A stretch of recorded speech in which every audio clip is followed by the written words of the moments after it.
गत दिन मानकर निश्चय ईश्वर वाक्य मैंने शुणी थे तेबे मध्य आमने आउ थरे शुणिबा जेतु शुणिथिबा वाक्य उपरे आमने मन आहुरी निवेश करिबा मनोयोगी हेबा इच्छुक हेबा पाठ करिबा आमनक मध्यरु केही जणे पाइबे पाइले पढ़ी देबे लोक लेके सुसमाचार 14 पर्व तार 15 पद आजिर ध्यान निमंते आमनक आत्मिक आहार स्वरूपे आमने ईश्वरंकर वाक्य को ग्रहण करिबा शुणिबा ताहा शुणी ताहांको सहित भोजनरे बसिथिबा लोकमानक मध्यरु जणे ताहांको कहिले जो लोक ईश्वरक राज्य भोजन करिबो से धन्य।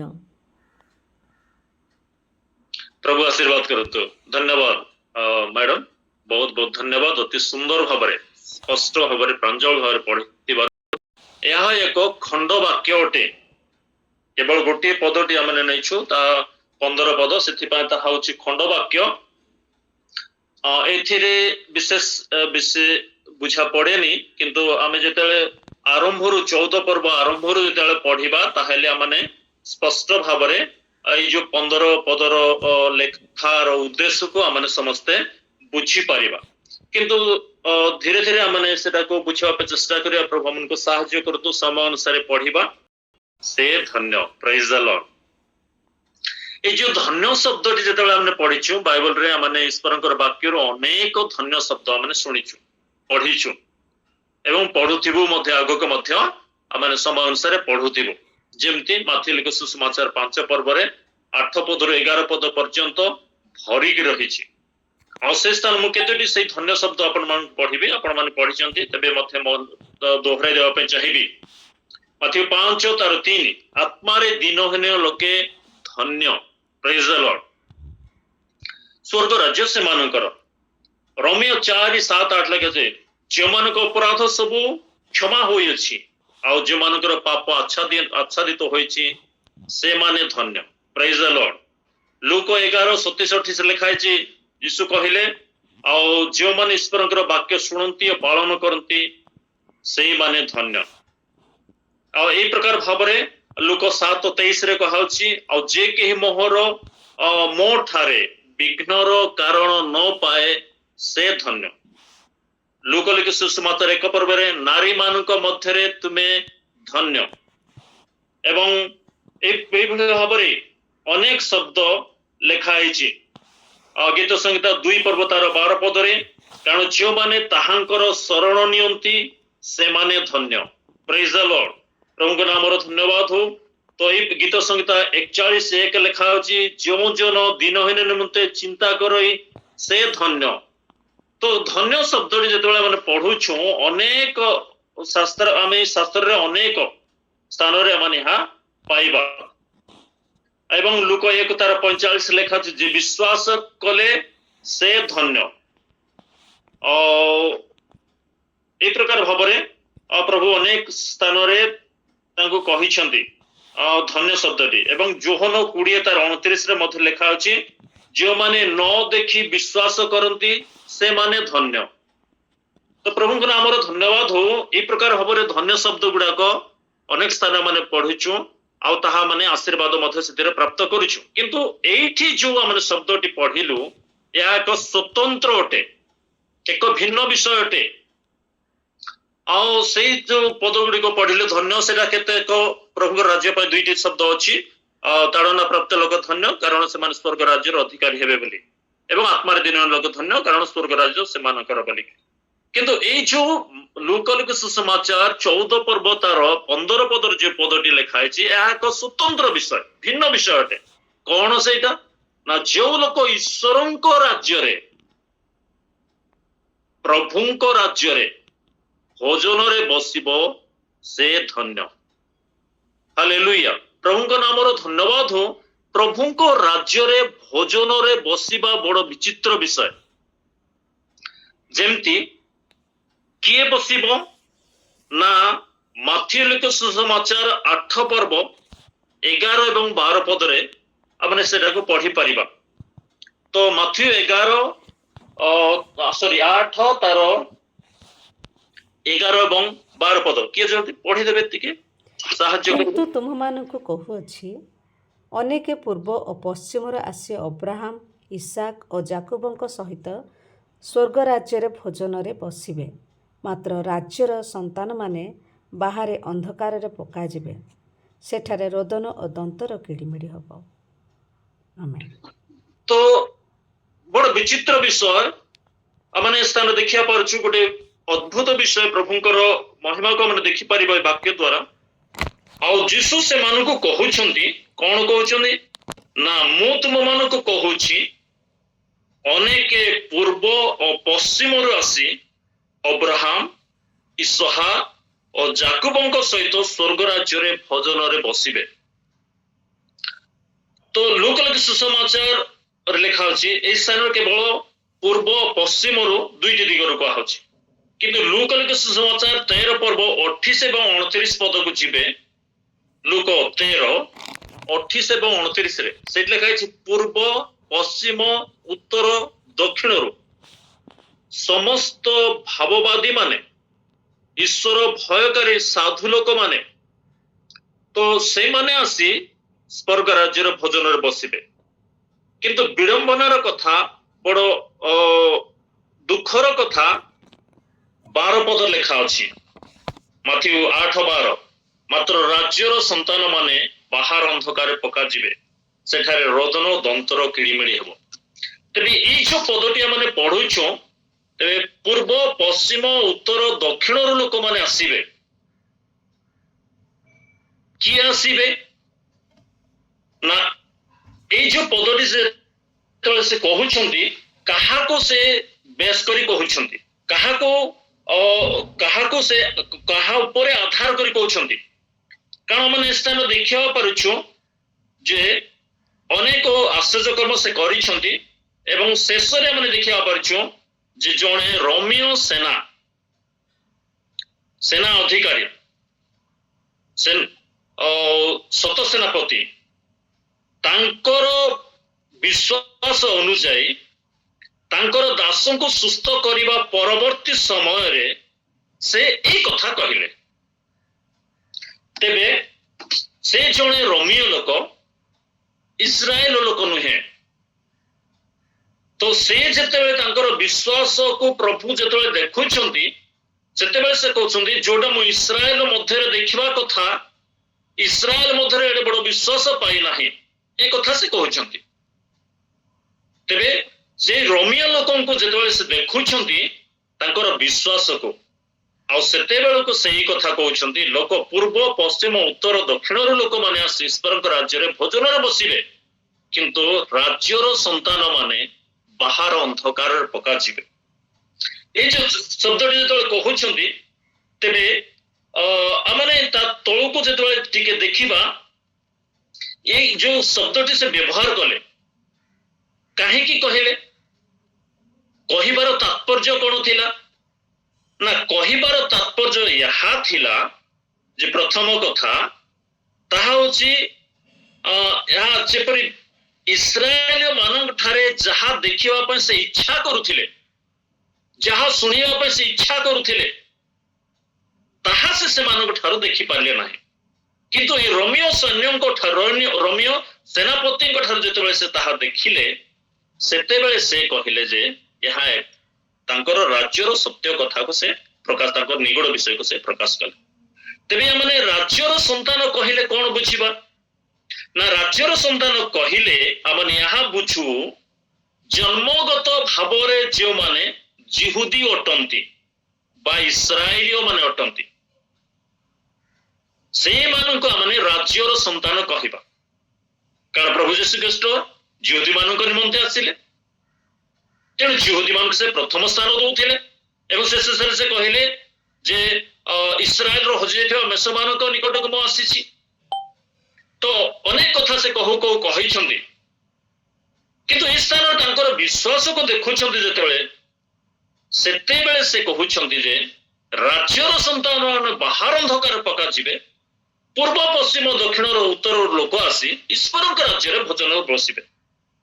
तेबे जे माने ईश्वरक राज्य रे बसिबे से माने की है ना से माने होचिन अणजिहुदी अविश्वासी अणजिहुदी ईश्वर को न जानिबा थिबा लोक मानन ସେମାନଙ୍କ ବିଷୟରେ ସେ ସେଇ କଥା କହୁଛନ୍ତି।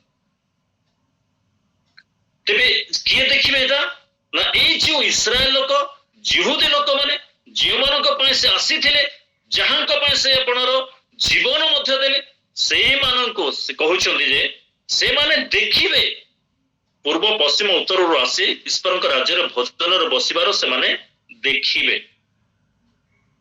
କିନ୍ତୁ ମନେ ରଖିଥିବା ଯେ ରାଜ୍ୟର ସନ୍ତାନ ଆଜି ବି କେତେକ ଆମେ ଅଛୁ ଯେ କି ପ୍ରକାର ଭାବରେ ମାଥ୍ୟୁ 3 ଅନୁସାରେ ଯେଉଁମାନେ ଆଜି ବି ଅବ୍ରାହମ ଆମମାନଙ୍କର ପିତା ବୋଲି ମନେ ମନେ କହନ୍ତି।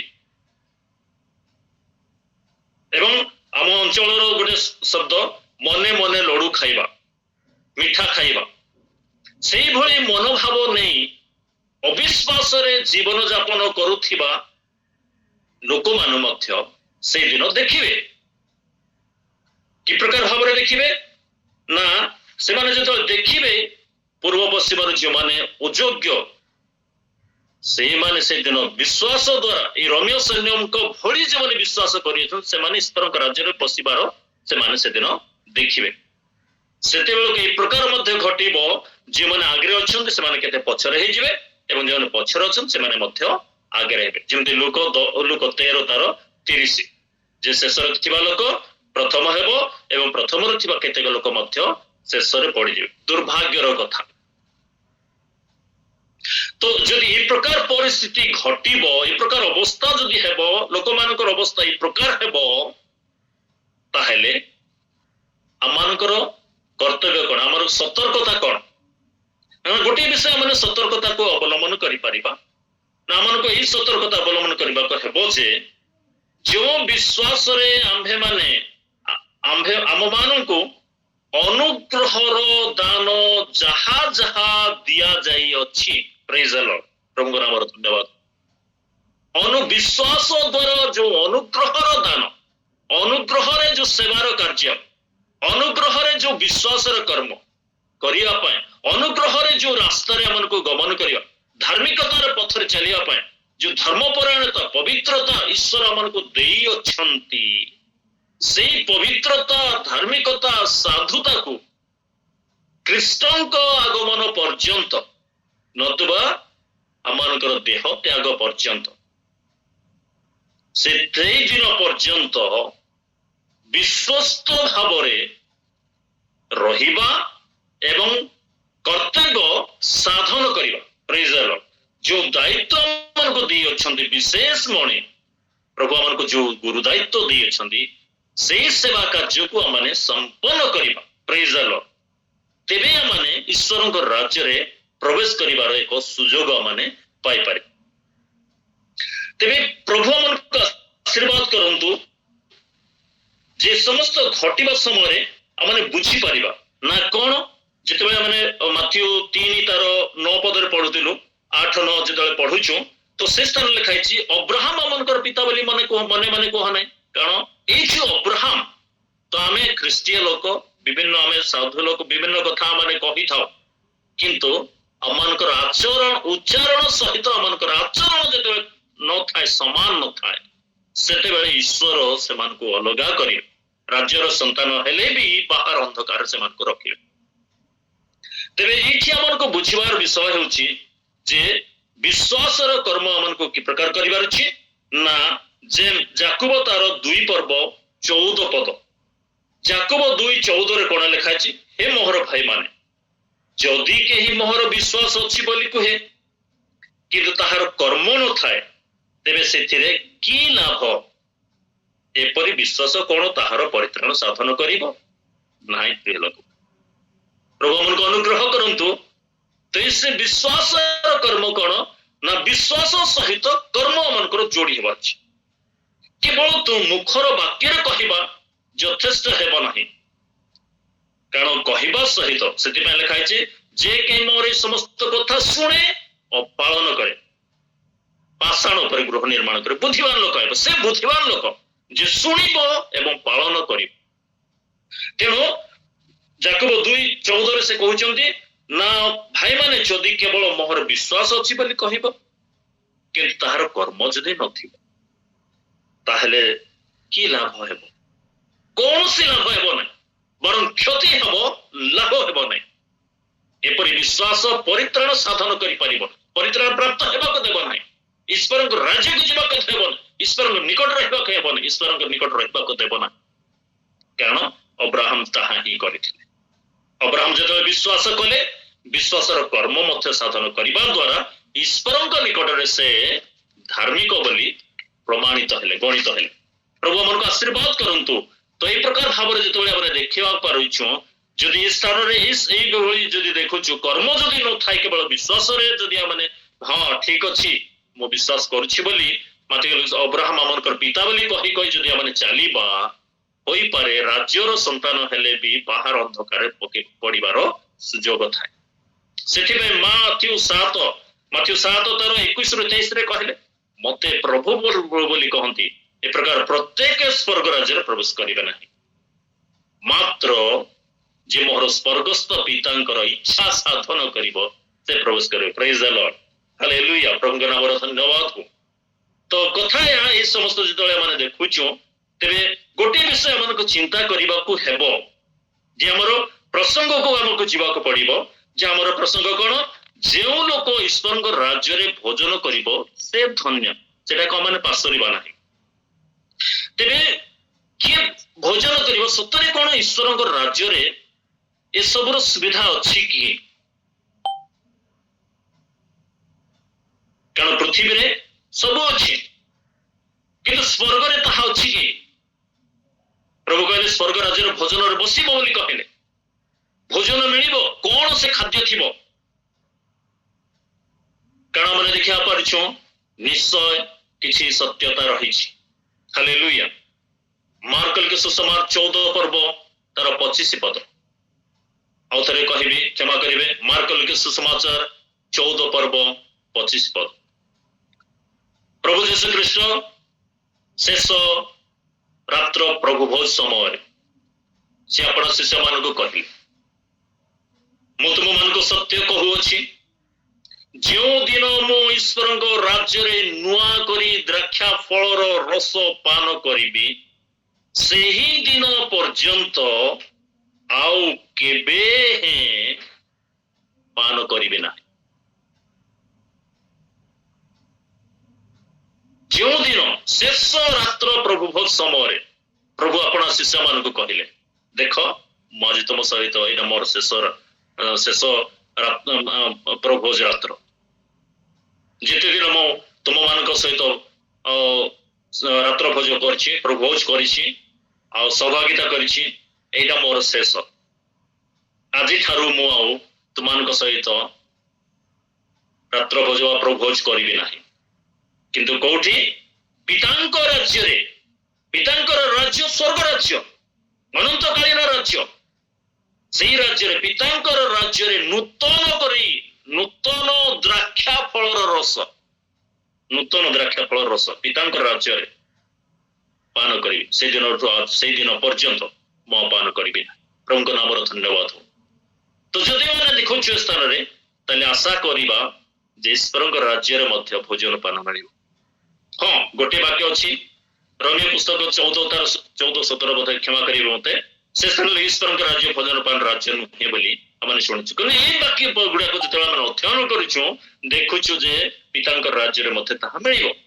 ଯଦି ଆମେ ଦ୍ୱିତୀୟ ଉଦାହରଣକୁ ଦେଖିବା, ତାହେଲେ ଆମେ ବୁଝିପାରିବା ଯେ ଗୀତ ସଂହିତା 78 ପର୍ବ 23, 24, 25, 78 ପର୍ବ 23, 24, 25 ପଦରେ ଯେତେବେଳେ ଦେଖୁଛୁ, ଇସ୍ରାଏଲ ଲୋକମାନେ ଯେତେବେଳେ ମିଶ୍ର ଦେଶରୁ ଆସୁଥିବା ସମୟରେ ପ୍ରାନ୍ତର ମଧ୍ୟରେ ସେମାନଙ୍କୁ ମାନ୍ନା ଦେଲେ। ଇସ୍ରାଏଲ ଲୋକମାନେ ମାନ୍ନା ଭୋଜନ କଲେ, ଆଉ ଯୋଉ ମାନ୍ନା ଭୋଜନ କଲେ ତାହା ସ୍ୱର୍ଗର ଆହାର। ପ୍ରେଜ୍ ଦ ଲର୍ଡ। ସଦାପ୍ରଭୁ ଆକାଶର ଦ୍ୱାର ଉନ୍ମୁକ୍ତ କଲେ, ଆଉ ସେ ଭୋଜନାର୍ଥେ ସେମାନଙ୍କ ଉପରେ ମାନ୍ନା ବର୍ଷାଇଲେ ଓ ସେମାନଙ୍କୁ ସ୍ୱର୍ଗର ଶସ୍ୟ ପ୍ରଦାନ କଲେ। ପ୍ରେଜ୍ ଦ ଲର୍ଡ। ସ୍ୱର୍ଗର ଶସ୍ୟ ସେମାନଙ୍କୁ ପ୍ରଦାନ କଲେ, ଯାହା ପରାକ୍ରମୀ ଗଣର ଆହାର। ପ୍ରେଜ୍ ଦ ଲର୍ଡ। ପ୍ରଭୁଙ୍କ ନାମର ଧନ୍ୟବାଦ।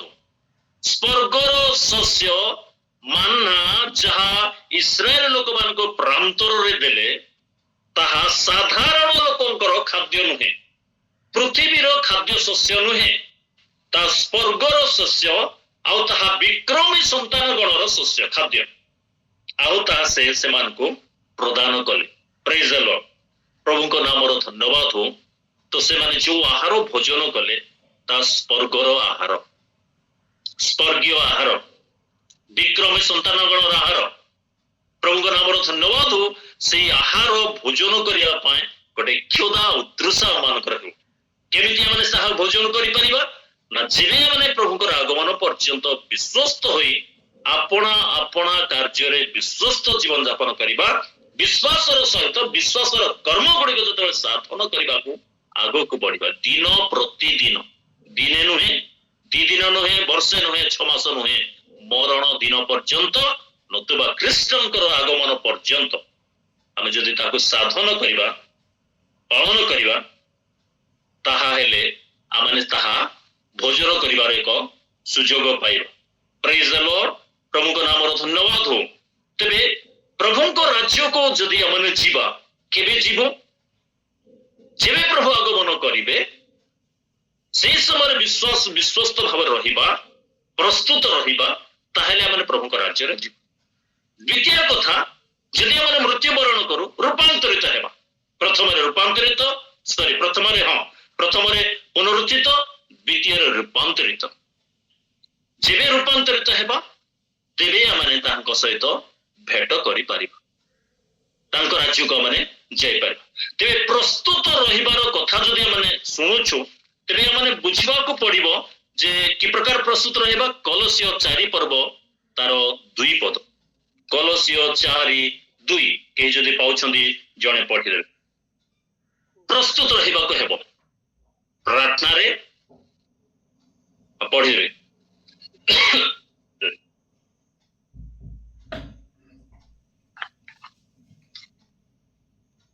ସେଥିରେ ଜାଗ୍ରତ ଥାଅ।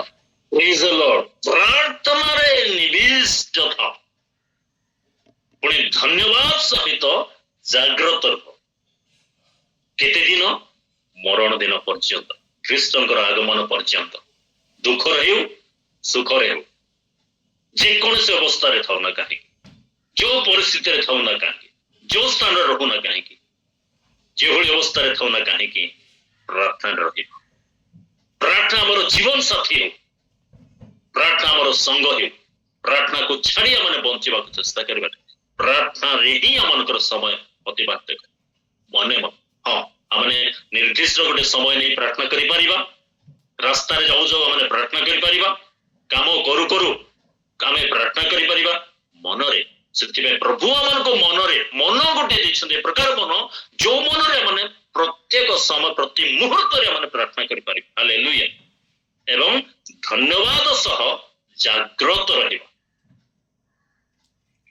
जाग्रत रहिबा ऊपर आमने निश्चित भाव जानिछु टिके असतर्कता अवलंबन कले आ से महासौभाग्य वंचित हेबार विषय देखा जाए। राति सारा परिश्रम अधर रात्र पर्यंत जो परिश्रम करथिले माथ्यू 25 पर्व कौन सी फल प्रदत्त हेले नाही। टिके बोली असावधानता से बरं को भेटिबारे विफल कराइछि। टिके असावधानता असतर्कता तेणु प्रत्येक दिन जाग्रत सह प्रस्तुत रहिबा। Praise the Lord. प्रार्थना रे, धन्यवाद देबारे, गीत गायन रे, सेवार समस्त कर्म को साधन करिबारे जाग्रत रहिबा। हालेलुया। प्रभु को नाम धन्यवाद हो। सतर्क अवलंबन न कले आमने से स्थान को पहुंची मध्य परिबा। सेथि पाए कारण आमने जो यात्रा जो रास्ता रे माने जाउछु ता होची एक संकीर्ण रास्ता। माथ्यू सुसमाचार 7 पर्व 13 लिखा है संकीर्ण द्वार, जीवन को घेनी जीवा द्वार संकीर्ण, पथ दुर्गम। अनेक चेष्टा करिवे लोक 13 पर्व अनुसार अनेक लोक चेष्टा करिवे किंतु पारिबे ना। प्रिय लोक प्रभु मन का आशीर्वाद करंतु, प्रभु मन को बल दियंतु। हमर बलहीन समय प्रभु मन को बल बढ़ाई देबे, हमर दुर्बल समय पवित्र आत्मा मन को प्रेरणा जोगाइबे एवं हमन को आगु को बढ़ाइबे। हालेलुया। से पवित्र आत्मा मन को अछन। पवित्र आत्मा को दुख दन, पवित्र आत्मा मन बाहर जीवा करन, पवित्र आत्मा को सहित चलीवा, पवित्र आत्मा को नहीं चलीवा, पवित्र आत्मा को संपूर्ण नियंत्रण करिबा के कारण से पवित्र आत्मा ही मन को सुरक्षा दे ଜୀବନର ପଥରେ, ସଂକୀର୍ଣ୍ଣ ପଥରେ, ଦୁର୍ଗମ ପଥରେ ଆମମାନଙ୍କୁ ପ୍ରବେଶ କରାଏ। ଯେତେବେଳେ ସେଇ ରାସ୍ତାରେ ଆମେ ଯାଉଛୁ ସତର୍କତା ଅବଲମ୍ବନ କରିବା। ଡାହାଣ ବାମକୁ ଫେରିବାର ଅନେକ ଚାନ୍ସ ଅଛି, ପଛକୁ ରହିଯିବାର ଅନେକ ଚାନ୍ସ ଅଛି, ମନ ସନ୍ତୁଷ୍ଟିରେ ରହିଯିବାର ଅନେକ ଚାନ୍ସ ଅଛି। କିନ୍ତୁ ନାହିଁ ପ୍ରିୟ ଲୋକ, ମନର ସନ୍ତୁଷ୍ଟି ନୁହେଁ, କିନ୍ତୁ ଈଶ୍ୱରଙ୍କର ବାକ୍ୟର ସନ୍ତୁଷ୍ଟିରେ ଆମକୁ ଚାଲିବ। ଈଶ୍ୱରଙ୍କର ବାକ୍ୟ ଯାହା କହେ ତାହାକୁ ଆମେ ପାଳନ କରିବା। କିନ୍ତୁ ମନେ ରଖିବା ଗୋଟିଏ ବିଷୟ ଯେ ପୁନରୁତ୍ଥିତ ପରେ ଲୋକମାନେ ସତରେ ଭୋଜନ କରିବେ କି? ପୁନରୁତ୍ଥାନ ଶରୀରରେ, କାରଣ ପୁନରୁତ୍ଥିତ ନ ହେଲେ ସ୍ୱର୍ଗକୁ ଯିବ ନାହିଁ। ତେବେ ପୁନରୁତ୍ଥାନ ଶରୀରରେ ଭୋଜନ କରି ହୁଏ ହବ କି? କିଏ ଭୋଜନ କରିଛନ୍ତି କି? ଯଦି ଆମେ ଦେଖିବା ପୁନରୁତ୍ଥାନ ତ ଆମମାନଙ୍କର କାହାର ହୋଇ ନାହିଁ, କିନ୍ତୁ ପୁନରୁତ୍ଥାନ କେବଳ ଜଣେ ଆମମାନଙ୍କର ପ୍ରଭୁ ଶ୍ରୀଖ୍ରୀଷ୍ଟଙ୍କର ହୋଇଛି। ସେ ହିଁ ମୃତ୍ୟୁକୁ ପରାଜୟ କରି କବରରୁ ସେ ମୃତ୍ୟୁର ବଳକୁ ଭାଙ୍ଗି କବରରୁ ସେ ପୁନରୁତ୍ଥିତ ହୋଇଅଛନ୍ତି। ପ୍ରଥମ ସେ ହିଁ ପୁନରୁତ୍ଥିତ ହୋଇଛନ୍ତି ଏବଂ ଅବଶେଷରେ ଆମେମାନେ ମଧ୍ୟ ପୁନରୁତ୍ଥିତ ହେବା। ପ୍ରଥମ ପୁନରୁତ୍ଥାନ ସମୟରେ ଆମମାନେ ଯେଉଁମାନେ ପ୍ରସ୍ତୁତ ରହିବେ ଏବଂ ବିଶ୍ୱାସରେ ମହାନିଦ୍ରା ପ୍ରାପ୍ତ ହୋଇଯିବେ, ସେମାନେ ପ୍ରଥମ ପୁନରୁତ୍ଥାନ ଉତ୍ଥିତ ହେବେ। ଯେଉଁମାନେ ପ୍ରଥମ ପୁନରୁତ୍ଥାନ ଉତ୍ଥିତ ହେବେ ନାହିଁ, ସେମାନେ ହାୟ ଦଣ୍ଡର ପାତ୍ର ବୋଲି ଆଉ ସେମାନେ ଉଠିବେ ନାହିଁ, ଉଠିବେ ଅନନ୍ତ ନରକ ନିମନ୍ତେ। ତେଣୁ ପୁନରୁତ୍ଥିତ ଶରୀରରେ କଣ ଭୋଜନ କରେ? ପ୍ରଭୁ ଯୀଶୁଖ୍ରୀଷ୍ଟ ନିଜେ ଭୋଜନ କରିଛନ୍ତି ଶିଷ୍ୟମାନଙ୍କ ସହିତ। ଯେମିତି ଆମେ କଫରନାଉମରେ ଯେତେବେଳେ ଦେଖୁଛୁ, କଫରନାଉମରେ ସେ ଭୋଜନ କରିଛନ୍ତି, ଆଉ ସେଇ ଶତ ସେନାପତିଙ୍କ ଦାସଙ୍କ ଗୃହରେ ଭୋଜନ କରିଛନ୍ତି। ତେବେ ସେ ଭୋଜନ କଲେ, କିନ୍ତୁ ପୁନରୁତ୍ଥାନ ପରେ ଭୋଜନ କରନ୍ତି। କାରଣ ମାନେ ଦେଖିବା ପରିଛୁ, ଆପଣ ମାନେ ଦେଖିବେ ପ୍ରେରିତ ତାର 10 ପର୍ବ 41 ପଦ ଯେତେବେଳେ ଦେଖିବେ ଯେ ଯୀଶୁ ସେଇଠି ପୁନରୁତ୍ଥାନ କଲା ପରେ ଆଉ ଶିଷ୍ୟମାନେ ମଧ୍ୟ ତାଙ୍କ ସହିତ ଭୋଜନ କଲେ, ଆଉ ସେ ଭୋଜନ କରୁଛନ୍ତି।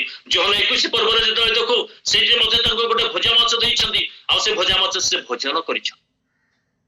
ଯେତେବେଳେ ଶିଷ୍ୟମାନେ ଦେଖିଲେ ପୁନରୁତ୍ଥାନ ପରେ ସେ ଅନ୍ୟ ରୂପରେ ଅଛନ୍ତି, ଅନ୍ୟ ଶରୀର ଅଛନ୍ତି, ସେଇ ଶରୀର ତାଙ୍କୁ ଚିହ୍ନି ପାରିଲେ ନାହିଁ। ସେମାନେ ଭାବୁଛନ୍ତି ଭୂତ ଆସୁଛି, ଭୂତ ବୋଲି ଦେଖୁଛନ୍ତି। ଏହି ସମୟରେ ସେମାନଙ୍କୁ କହିଲେ, ପିଲାମାନଙ୍କ ପାଖରେ କିଛି ଖାଇବାର ଅଛି? ସେମାନେ କହିଲେ, ମାଛ ଅଛି ଆମ ପାଖରେ। ଆଉ ସେ ମାଛ ନେଲେ, ଭଜା ମାଛ ନେଲେ, ପୁନରୁତ୍ଥାନ ଶରୀରରେ ସେ ଭୋଜନ କଲେ। ପ୍ରେଜ୍ ଦ ଲର୍ଡ, ପ୍ରଭୁଙ୍କ ନାମର ଧନ୍ୟବାଦ। ପୁନରୁତ୍ଥାନ ଶରୀରରେ କେବଳ ପୁନରୁତ୍ଥିତ ଯୀଶୁ ଜଣେ ହେଇଛନ୍ତି, ସେ ଭୋଜନ କରିଛନ୍ତି। ଆଗାମୀ ସମୟରେ ଆମେ ଯେତେବେଳେ ପୁନରୁତ୍ଥିତ ହେବା, ଆମମାନେ ମଧ୍ୟ ଭୋଜନ କରିବା। ତେବେ ଏଇ ଯୋଉ ଭୋଜନ କରିବାଟା ପ୍ରଭୁ ଯୀଶୁ ପୁନରୁତ୍ଥାନ ପରେ, ଏଟା କଣ ନୂଆ ଏକ୍ସପେରିଏନ୍ସ କି? ନୂଆ କି ତାହା? ତା ପୂର୍ବରୁ ତାଙ୍କର ଯେଉଁମାନେ ସ୍ୱର୍ଗରେ ଅଛନ୍ତି ସେମାନେ ଭୋଜନ କରନ୍ତି କି ନାହିଁ? ଯଦି ଆମେ ଦେଖିବା ଆଦି ପୁସ୍ତକ 18 ପର୍ବ, ପୁରାତନ ନିୟମ କଣ କହେ? ପୁରାତନ ନିୟମରେ ପ୍ରଭୁଙ୍କ ବାକ୍ୟରେ କଣ ଅଛି? 18 ପର୍ବରେ ଯେତେବେଳେ ଦେଖୁଛୁ, 18 ପର୍ବରେ 3 ଜଣ ବ୍ୟକ୍ତି ଅବ୍ରାହମଙ୍କର ତମ୍ବୁ ଦ୍ୱାର ଦେଇ ଆସୁଛନ୍ତି। ପରମେଶ୍ୱର ଦର୍ଶନ ଦ୍ୱାରା ଅବ୍ରାହମକୁ ଦେଖାଦେଲେ। ଆଉ ଯେତେବେଳେ ସେ ଦେଖୁଛନ୍ତି, ସେତେବେଳେ ସେ ତାଙ୍କ ନିକଟକୁ ଗଲେ, ପ୍ରଣାମ କଲେ ଏବଂ ଘରକୁ ପାଛୋଟି ଆଣିଲେ ଏବଂ ସେ କହିଲେ, ଯଦି ମୋ ପ୍ରତି ଅନୁଗ୍ରହ କରିଛନ୍ତି ଆମ ଗୃହରୁ ଯିବେ ନାହିଁ। ମୁଁ ଆପଣଙ୍କ ପାଇଁ କିଛି ଭୋଜନ ପ୍ରସ୍ତୁତ କରି ପ୍ରକ୍ଷାଳନ କରନ୍ତୁ, ବସନ୍ତୁ ସ୍ଥାନରେ, ମୁଁ ଆପଣଙ୍କ ପାଇଁ କିଛି ଖାଦ୍ୟ ପ୍ରସ୍ତୁତ କରିବି, ଆପଣ ଭୋଜନ କଲା ପରେ ଯିବେ। କହିଲେ ସେମାନେ, ଠିକ ଅଛି, ଯାହା କହୁଛ ତାହା କର। ସାଙ୍ଗେ ସାଙ୍ଗେ ରୋଟି ବନାଇବାକୁ ସାରାଙ୍କୁ ଆଜ୍ଞା କଲେ ଏବଂ ସେ ନିଜେ ମାଂସ ପ୍ରସ୍ତୁତ କଲେ। ଆଉ ସେ ରୋଟି, କ୍ଷୀର, ଦହି, ମାଂସ ଦିଅନ୍ତେ ସେମାନେ ଭୋଜନ କଲେ। 8 ପଦରେ 18:8 ଦେଖିବେ, ଯାହା ଯାହା ତାଙ୍କ ଠାକୁରେ ପରିବେଷଣ କଲେ ସେ ସମସ୍ତ ସେମାନେ ଭୋଜନ କଲେ। ପ୍ରେଜ୍ ଦ ଲର୍ଡ, ପ୍ରଭୁଙ୍କ ନାମର ଧନ୍ୟବାଦ ହଉ।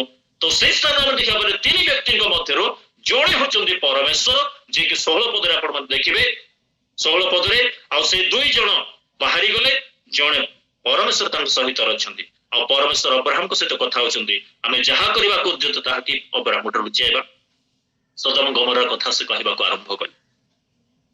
2 ଜଣ ବାହାରି ଗଲେ ସେଇଠୁ। 2 ଜଣ ବାହାରି ଗଲେ 19 ପର୍ବକୁ।